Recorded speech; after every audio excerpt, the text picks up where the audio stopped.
la canción que decía ahorita, una parte, un pedazo muy bonito, decía, lo que tenga que pasar, lo que tenga que esperar, no importa.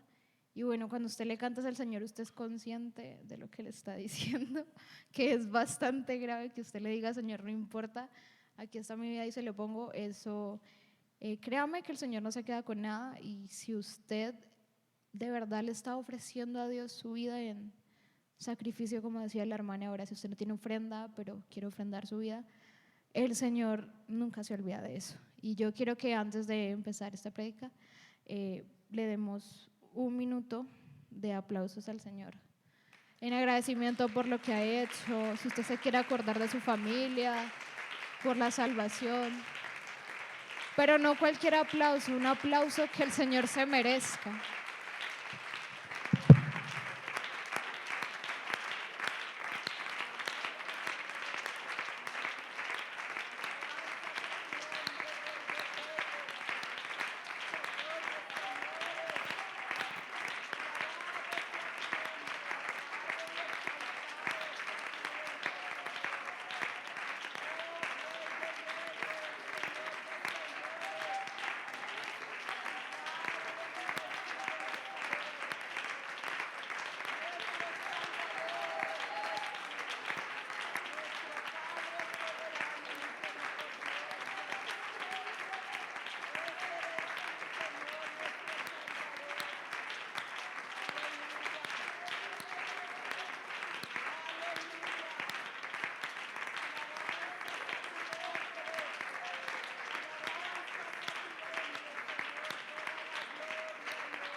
Qué hermoso, amén.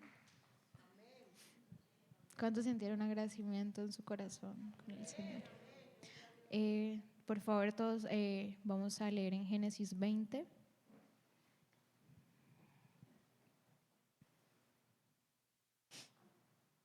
Génesis 22, perdón.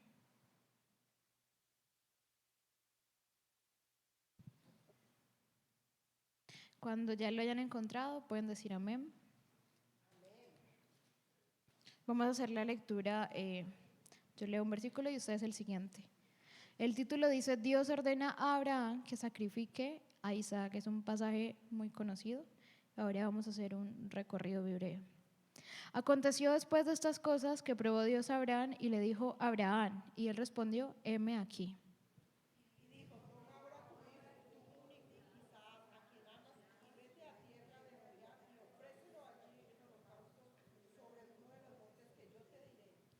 Y Abraham se levantó muy de mañana y enabardó su asno y tomó consigo 2 siervos suyos y a Isaac su hijo, y cortó leña para el holocausto, y se levantó y se fue al lugar de Dios que Dios le dijo. Amén.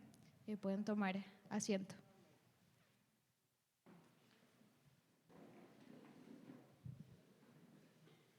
Bueno, les confieso que tengo muchos nervios, entonces me van a ayudar a predicar. ¿Cuántos les gusta ver películas? Ay, hermanos, no mientan, diga la verdad. Diga que le gusta, usted sabe que le gusta ver películas. Bueno, en esta noche quiero hacer la prédica como un poquito didáctica, así como esas películas que empiezan en un nudo y usted no entiende y luego se va desarrollando y luego usted ya entiende ese nudo. Bueno, así. Acabamos de leer Génesis 20, que es a donde quiero llegar, pero antes de eso quiero dar un contexto, y quiero que cada uno durante este contexto vaya haciendo un paralelo con la vida de Abraham y revise su vida, si es que se parece un poquito, tiene alguna semejanza. Voy a leer entonces, para empezar, en el contexto, en Génesis 12.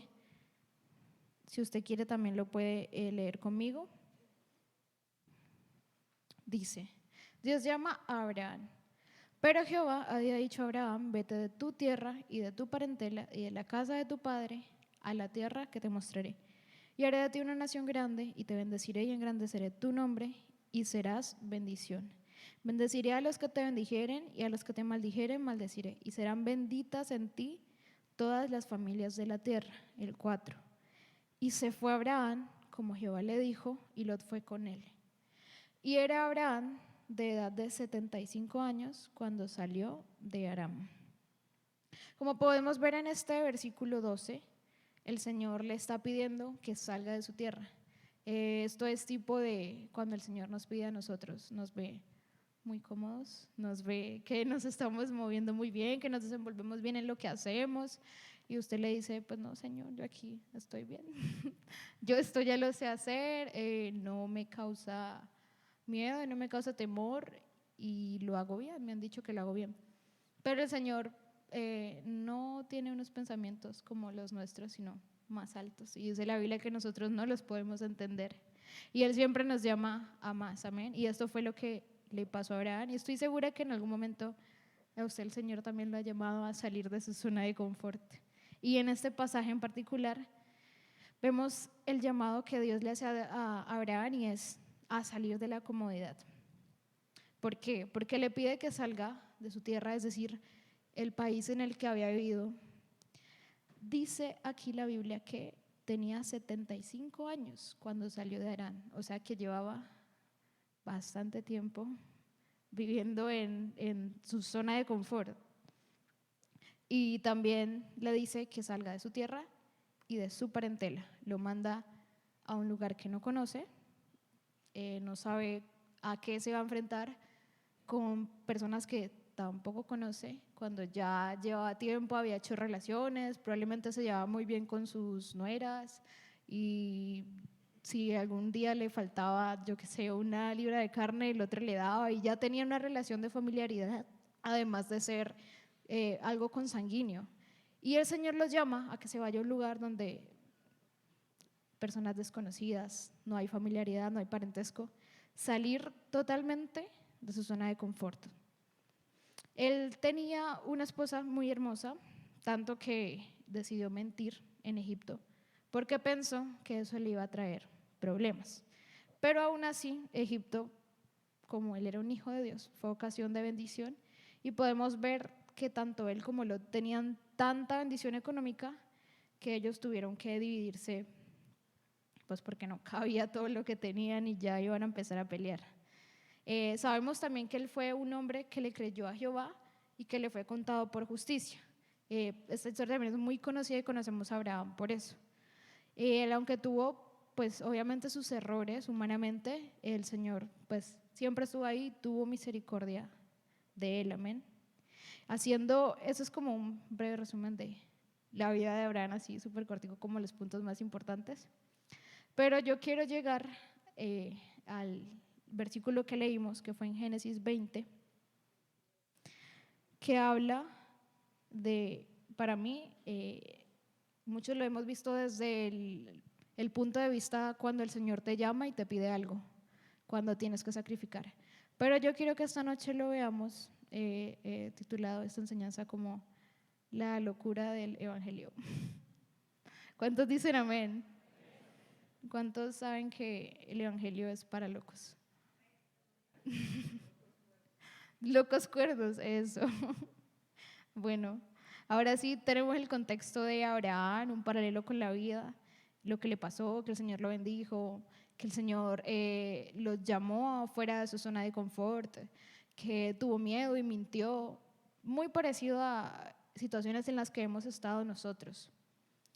Pero ahora entrados en este tema, quiero ya hablarles del mensaje que Dios me dio al corazón, y es que yo pensaba esta tarde si llamara a cada uno de los hermanos uno por uno a pedirle que me diera un testimonio, algo breve de lo que Dios ha hecho en su vida.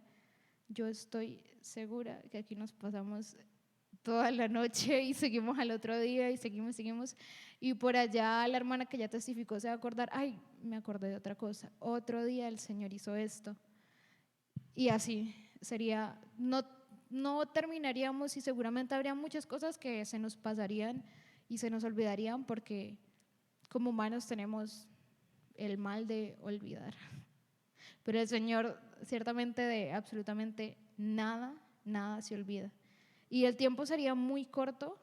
Y sé que cada una de las personas que están aquí, los hermanos o los amigos que nos visitan, los hermanos que están aquí y que ya han vivido y han tenido experiencias con Dios, tienen esa convicción precisamente porque las experiencias que Dios les ha dado no les permiten olvidar al Creador que conocieron un día. Amén. Y las experiencias que han vivido en Dios, sería llamar a Dios mentirosos y decir que su mano no libra, que no es proveedor, que no es Dios de amor, que no ha tenido misericordia. Y sé que los hermanos que están aquí y vivieron y han vivido una experiencia con Dios, tienen su convicción porque algo les marcó en el corazón. Pero yo le invito a que no se quede con esa experiencia que ya vivió, sino que como Abraham siga, el Señor te llama más y siga usted ahondando en el Señor. Y si ya vivió una experiencia que usted dice, uy, el Señor me habló, es que yo lo sentí, lo invito a que quiera más, a que quiera ahondar más en el Señor, más, porque Dios no tiene fondo. Como en la ceremonia de matrimonio le dicen que el anillo que representa que no tiene fondo, por eso es así circular. El Señor jamás se termina, nunca se acaba. Y usted puede seguir ahondando en Él y seguir buscando y querer otra experiencia nueva. Y el Señor es tan lindo que le muestra otro pedacito, otra faceta. Y usted se enamora. Y cuando ya creyó que lo vio todo, el Señor muestra otra parte. Amén. Sé que por todas esas experiencias puede haber mucho agradecimiento en el corazón. Y bueno, eso le pasó a Abraham, ¿no? El Señor le había dado un hijo. Después de él pensar que ya pues no tendría por la edad, porque su esposa, porque no podía tener hijos. En Génesis 13:16 vemos que Dios le afirma lo que le había prometido. Dice: y haré tu descendencia como el polvo de la tierra, que si alguno puede contar el polvo de la tierra, también tu descendencia será contada. Aquí estaba Dios afirmando lo que ya le había prometido en el capítulo 12. Y el capítulo 12 dice: pero Jehová ha dicho a Abraham, vete a tu tierra y tu parentela y la casa de tu padre, y haré de ti una nación grande, y te bendeciré y engrandeceré tu nombre, y serás bendición. Más adelante en el 13 Dios está confirmando esa promesa. Pero pasa que en Génesis 16:1 llega la desobediencia, el nudo de nuestra película. No todo se puede desarrollar de manera lineal y perfecta. Esa es la vida del ser humano. Dice Génesis 16:1: Sarai, mujer de Abraham, no le daba hijos, y ella tenía una sierva egipcia que se llamaba Agar. El 2 dice: dijo entonces Sarai a Abraham: ya ves que Jehová me ha hecho estéril, te ruego pues que te llegues a mi sierva, quizá tendré hijos de ella. Aquí Sara estaba dudando descaradamente de lo que el Señor ya le había dicho a Abraham. Y bueno, Abraham, muy obediente, atendió Abraham al ruego de Sarai. Y aquí empieza la desobediencia de estos dos esposos, porque el Señor ya le había hablado muy claro a Abraham. Y bueno, Sarai, siempre es más fácil humanamente tratar de resolver nosotros por nuestros medios, ¿verdad? Ya dijo: no, pues yo por mi lado la veo muy imposible, muy difícil. Yo creo que eso es mi sierva Agar. El Señor por ahí me va a dar el hijo. Pero eso no era lo que el Señor quería hacer. Porque cuando el Señor usa medios que nosotros no nos imaginamos, no hay lugar para decir: no fue Dios, fue mi esfuerzo humano. Y eso es lo que el Señor quiere hacer y le gusta hacer realmente lo imposible donde los medios humanos ya no llegan, para que sea bastante clara la mano de Dios y la obra. Porque nosotros como humanos tendemos a no reconocer, a no dar la gloria a Dios. Lo que hicimos antes de la prédica al minuto, aplaudiendo, fue en acción de reconocer la obra de Dios, de reconocer, de agradecimiento. Algunos aplaudiendo, no sé si le decían al Señor, gracias porque has salvado a mi casa, a mi familia, porque me libraste de la muerte en tal y tal ocasión, porque me regalaste sanidad, porque me has bendecido económicamente, porque me había alejado de ti, pero me has traído de nuevo con cuerdas de amor. No sé qué tanto le pudo haber dicho usted al Señor, pero quise hacer ese pequeño ejercicio porque era en acción de gracias y de agradecimiento al Señor por lo que Él hace y puede hacer. Amén. Ahora en Génesis 16:16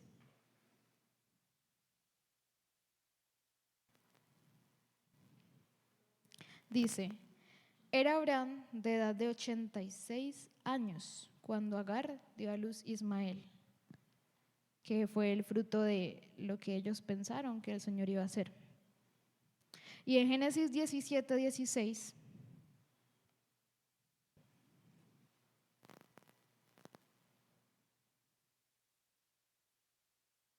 y la bendeciré y también te daré de ella hijo. Sí, la bendeciré y vendrá a ser madre de naciones.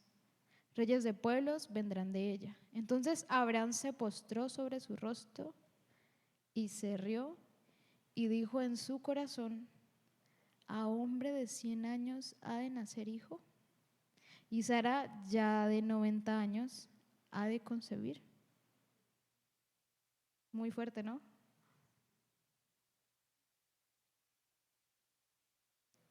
Tremendo. Y el Señor, leímos, aquí saqué unos pasajes precisamente para que viéramos cuántas veces el Señor le decía, te bendeciré a ti, haré de ti una gran descendencia, en ti serán benditas todas las familias, te voy a bendecir, ves las estrellas, lo saca de su carpa, como ves las estrellas, así será tu descendencia, como ves los granos de arena del mar, así quien nos pueda contar podrá contar tu descendencia. Y no sé si cada vez que Dios le hablaba a Abraham,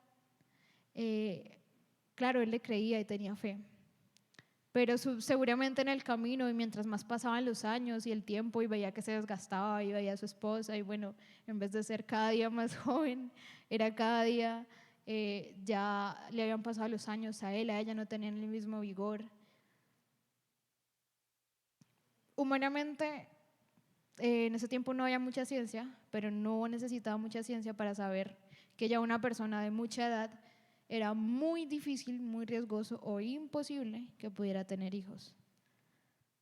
Pero realmente Abraham dudó del Dios que había conocido, al Dios que lo había sacado de Sodoma y Gomorra, porque vemos que más adelante Dios le guarda a él y a su familia. Y a pesar de las promesas que le hizo, como les dije al principio, tuvo errores como hombre y fue dudar del Señor.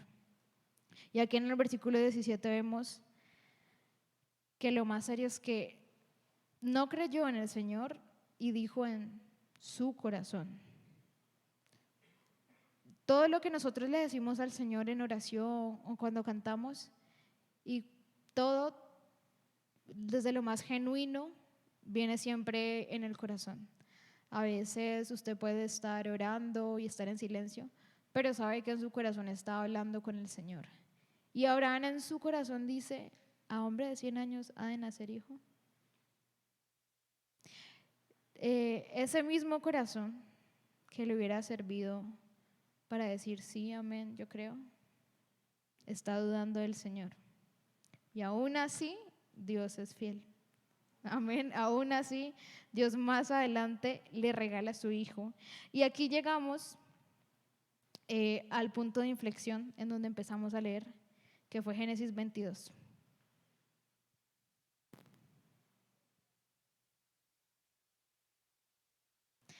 Que tiene por título Dios le ordena a Abraham que sacrifique a Isaac.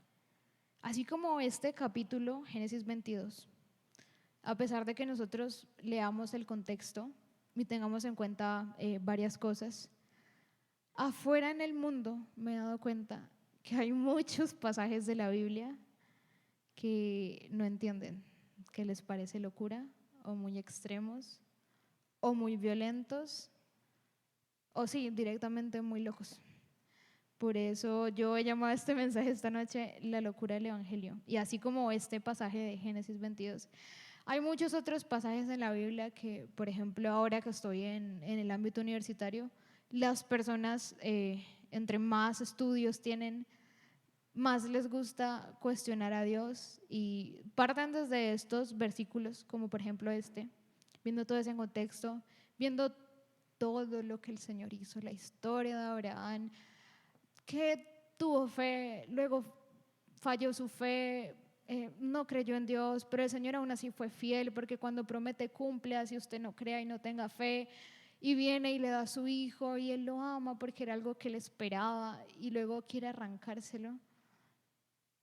Una persona que no conoce al Señor y que para ella el Evangelio es locura, le parece que este no es un Dios de amor, sino más bien un Dios cruel, un Dios que castiga, que le arranca lo que le había dado, lo que le había prometido. ¿Cómo así? Le promete a su hijo Isaac, es fruto de un milagro y luego el Señor se lo pide. El Señor, como les decía, tiene pensamientos más altos que los nuestros y tratar de entenderlo. El Señor no nos ha llamado a entenderlo, a cuestionar su palabra, a justificarla, a tomar con lupa, sino que usted y yo le podamos creer. Y si usted quiere ahondar y quiere conocer más, que sea en sus cualidades, que sea que usted quiera conocer más al Dios en el que ha creído, amén. En el versículo 4 dice, de Génesis 22 hasta donde llegamos: al tercer día alzó Abraham sus ojos y vio el lugar de lejos. Entonces dijo Abraham a sus siervos: esperad aquí con el asno, y yo y el muchacho iremos hasta allí y adoraremos y volveremos a vosotros. A mí me llama mucho la atención este pedacito del 4, porque dice y volveremos a vosotros. Porque Abraham, a pesar de que su fe había menguado y a pesar de que se rió y en su corazón no creyó tal vez, para ese punto la relación que tenía con Dios lo había llevado a estar seguro de que él iba a volver con su hijo. Porque le dice a sus siervos: bueno, vayan, preparen todo, que yo voy a volver con mi hijo. Él en su corazón, de verdad, créame, porque la Biblia lo narra, estuvo dispuesto a sacrificar a su hijo porque el Señor se lo había pedido. Pero él también en su corazón tenía que iba a volver con él. Eso me lleva a mí a pensar que él no estaba creyendo en un Dios cruel, que él no estaba pensando en que Dios le había dado eso que tanto le había prometido y luego se lo iba a arrebatar, sino que él estaba seguro que él podía sacrificar a su hijo y que el Señor lo iba a levantar de los muertos, porque dijo que iba a volver con él. Y él en su corazón de verdad tenía el carácter de hacer lo que Dios le había pedido. No tenía ni poca fe ni duda. Esta vez vemos a un Abraham muy diferente al que hemos visto en los capítulos pasados. Un Abraham que ya aprendió a conocer a Dios y que todo lo que había vivido le había servido y tal vez había traído a memoria y tal vez él mismo se había exhortado de las veces, todas las veces que había dejado de creer en el Señor y de lo que le había dicho. Amén. Y el versículo 5 dice: entonces dijo Abraham a sus siervos: esperad aquí con el asno, y yo con el muchacho iremos allí, adoraremos y volveremos a vosotros. Y tomó Abraham la leña del holocausto y la puso sobre Isaac su hijo, y él tomó en su mano el fuego y el cuchillo, y fueron ambos juntos. Entonces habló Isaac a Abraham su padre y dijo: hermano, aquí el niño ya estaba grande, no era un muchacho de un año que no tenía conciencia, el niño estaba grande. Y yo creo que él ya tenía la costumbre de ir con su padre y hacer sacrificios y sabía que siempre llevaba un animalito, y bueno, esta vez se le hizo raro que fueran solos, el papá y él. Pero aún así el niño estaba ahí en acto de obediencia. y le dijo: Padre mío. Y él respondió: heme aquí mi hijo. Y él dijo: he aquí el fuego y la leña, mas ¿dónde está el cordero para el holocausto? Y respondió Abraham: Dios se proveerá de cordero para el holocausto, hijo mío. E iban juntos. Y cuando llegaron al lugar que Dios le había dicho, edificó allí Abraham un altar y compuso la leña y ató a Isaac su hijo y lo puso en el altar. Hermano, alguien que no está dispuesto a hacer algo así no se va a poner a amarrar al hijo porque sí, por probar a Dios, por demostrarle a Dios algo que no. Él en su corazón estaba decidido. Él ata el hijo al altar, sobre la leña lo pone, y extendió Abraham su mano y tomó el cuchillo para degollar a su hijo. Ay, hermano, cuando alguien que no conoce el evangelio lee este versículo en especial, y extendió Abraham su mano y tomó el cuchillo para degollar a su hijo, se quedan desconcertados. Pero es que el Dios que tienen ustedes está loco. El Dios que tienen ustedes hace unas cosas que no tienen sentido. Yo no las entiendo. ¿Cómo le va a mandar a matar al niño? Es un Dios cruel. Es un Dios que pareciera que no sabe lo que está haciendo. Es un Dios que pareciera que está lejos de el Dios de amor que nosotros siempre, y misericordia que nosotros siempre predicamos. Pero no es así, porque usted y yo sabemos.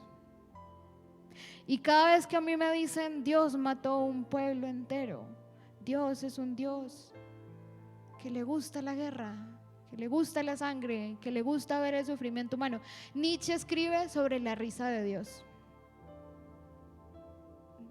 ¿Por qué? Porque él tiene el concepto de que Dios está allá en su trono y que los que estamos aquí somos profesantes de una fe, somos los más dignos de conmiseración para Él,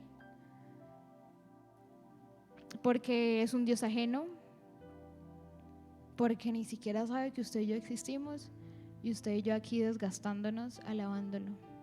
Eso es lo que creen las personas de afuera, eso es lo que escribió Nietzsche, eso es lo que han escrito muchos otros autores, eso es lo que expresan las tesis del mundo, lo que hay afuera. Eso es lo que piensan cuando se encuentran con versículos como Génesis 22:10. Eso es lo que piensan cuando llegan a historias como cuando el Señor les pidió que mataran a todo un pueblo. Por eso esta es la locura del evangelio, hermano. Quien lo lee no lo entiende. No lo entiende. Y usted viera a esas personas tratando de entender cómo se quiebran la cabeza. Dicen: pero es que yo no entiendo usted qué hace allá metido. Hermano, ahora que estábamos cantando, yo los veía y yo decía: si alguien que no entiende el evangelio viniera aquí, ve este poco de locos aquí congregados, reunidos, aplaudiendo, no ven nada físico, no hay una persona aquí sentada en un trono, pero usted y yo sabemos que Dios está en el trono de cada uno de los corazones. Usted y yo sabemos que el Señor aquí no lo vemos, y como quizás en la iglesia católica, con el respeto de los que hayan aquí que profesan la fe católica, no tenemos tal vez una imagen, un yeso, algo físico en lo que nos podamos decir: ahí está, y eso es lo que yo adoro. Y eso es lo que la gente no entiende. Lo ven a usted que viene aquí ¿a qué? A cantarle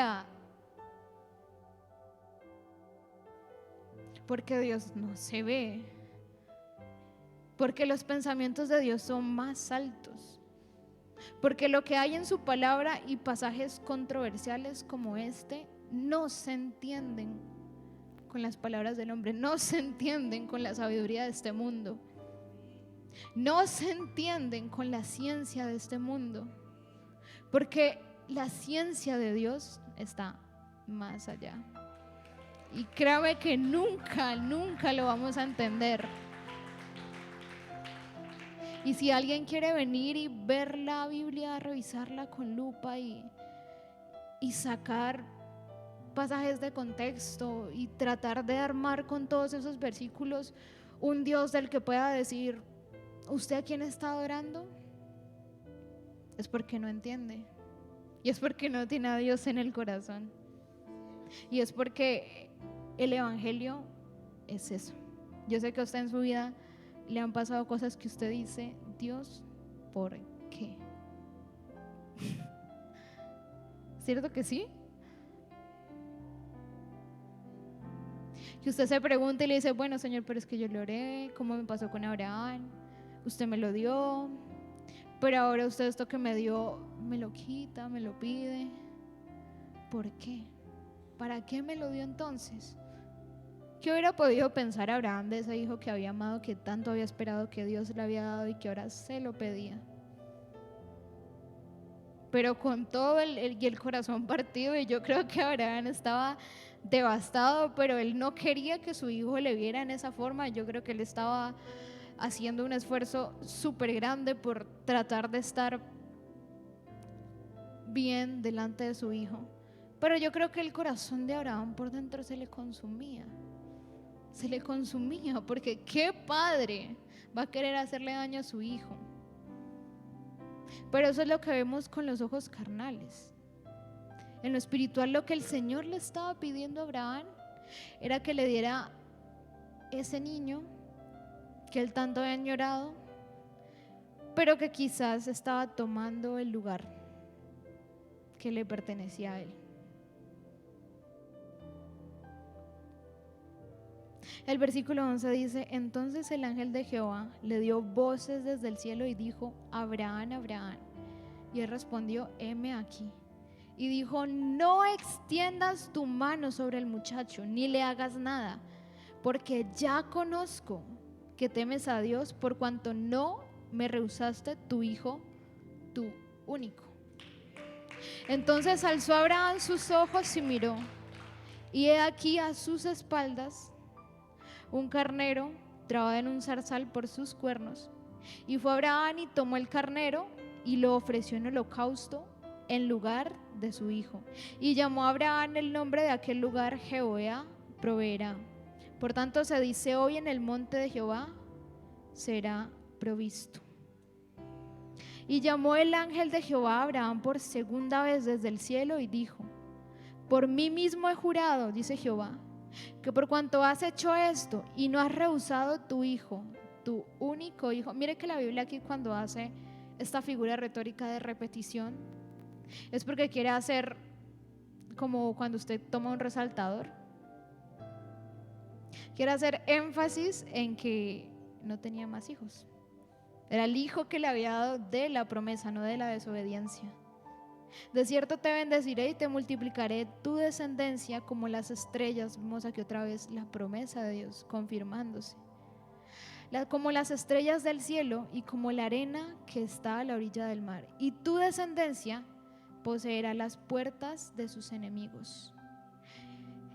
Viene la promesa que le hace en Génesis 12, cuando empezamos a leer, y dice: en tu simiente serán benditas todas las naciones de la tierra, por cuanto obedeciste a mi voz.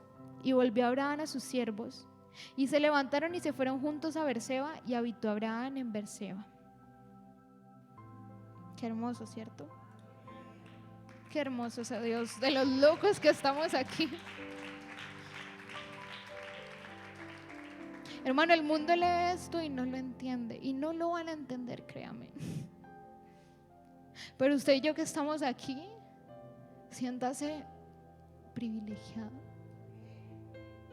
Siéntase privilegiado de que puede ser contado como uno de los locos del evangelio. Y que allá afuera, hermanos, hay tantas ideas, hay tantos argumentos, tantas tesis, tantas cosas tan bien formuladas, que usted las escucha y dice: oiga, sí, suena hasta coherente y lógico. Tienen palabras de dialéctica, tienen formas de estructurar bien los argumentos, un manejo excelente de los discursos.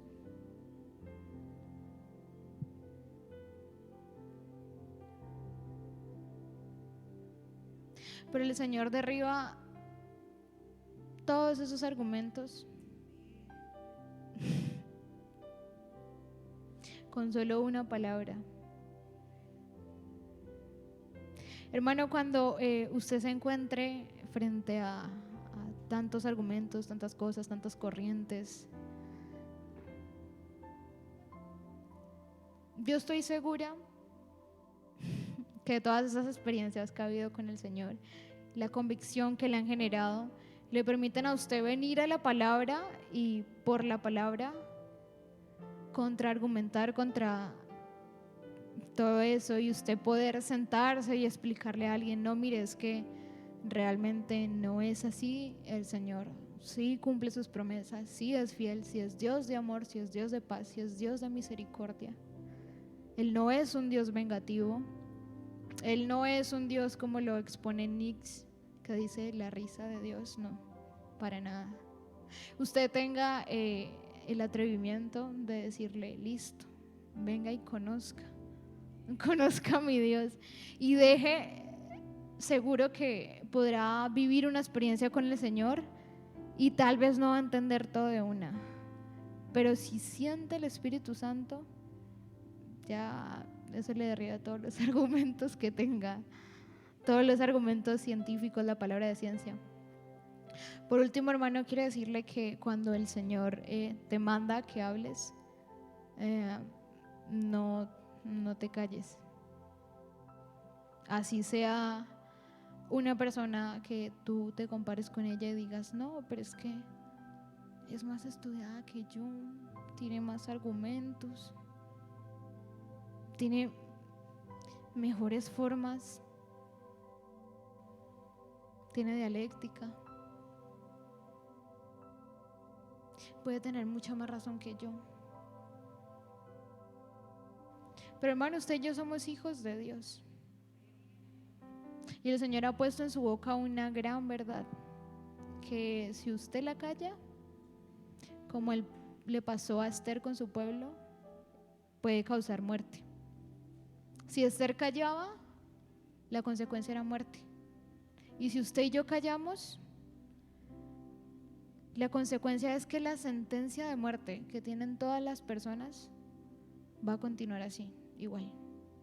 No se va a mover para nada. Porque este mundo, en los ojos espirituales afuera, las personas están muertas. Usted y yo sabemos que están muertas. Usted las ve bonitas, bien vestidas. Algunos se preocupan mucho por su físico, muy elocuentes. Pero mire su alma, que el Señor es el único que conoce y puede ver. Y afuera hay tantas personas que usted las puede ver, hermano, que parece que no les falta nada, pero tienen una falta tan inmensa de Dios. Su alma pide tanto ese hálito del Creador. Y cuando el Señor te manda que hables, no le pongas excusas como unas o como yo. Para terminar, quiero contarle un pequeño testimonio. Cuando yo estaba pequeña, prediqué por primera vez. Yo no quería predicar. Según yo no recuerdo la verdad muy bien de qué trató la prédica. Solo me acuerdo que fue un desastre, que revolví todo con todo. Y después de esa prédica, años después, un hermano me dijo: yo usted, el Señor lo usó tanto cuando tenía tantos años. Con esa prédica de ese domingo por la tarde en ese culto de niños, yo me reconcilié con el Señor. Y yo entre mí decía: ¿qué? Con esa prédica que yo pensaba, yo dije: en mi vida vuelvo a predicar. Yo dije: no, yo para esto no sirvo. Que no fue quizás la prédica más elocuente, porque pues ya se pueden imaginar qué bosquejo puede hacer un niño. Sinceramente, como le digo, no me acuerdo de qué trató la prédica. Solo me acuerdo que para mí fue un desastre, porque yo llevaba algo escrito y dije otra cosa. Me invité a que los hermanos pasaran adelante, no pasó nadie. No, eso fue, no. Y después que el hermano me dijera eso, que con esa prédica se había reconciliado con el Señor, yo lo dudé y me reí como Abraham. Pero era verdad, el Señor por medio de esa prédica le había hablado al hermano. Entonces usted y yo, en nuestra boca tenemos la palabra de verdad, tenemos el poder para quitar la sentencia de muerte que tiene el mundo afuera, y no nos podemos quedar callados y tenemos que compartir la locura del Evangelio. Amén.